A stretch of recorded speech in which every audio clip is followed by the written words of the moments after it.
Hi guys, welcome back. Let's learn how to show the file name extensions in the Apple Preview app on your iPhone and iPad. By enabling file extensions, you can quickly identify file formats like JPEG, PNG, or PDF, making it much easier to manage, share, and organize your documents. So whether you are handling images or PDFs on your iOS or iPadOS device, this quick setting can save you time and avoid confusion.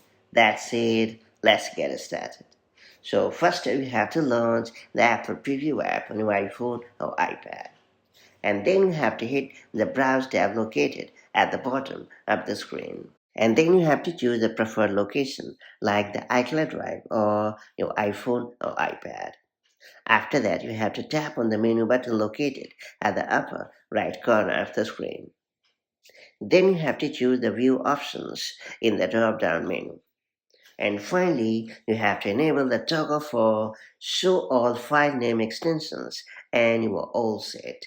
And that's how you can easily show file name extensions in the Apple Preview app on your iPhone or iPad. It's a small change but makes file management much clearer and more efficient. Now that you have unlocked this pretty handy feature, make the most of it as and when the need arrives. And I'll catch you up in the next one.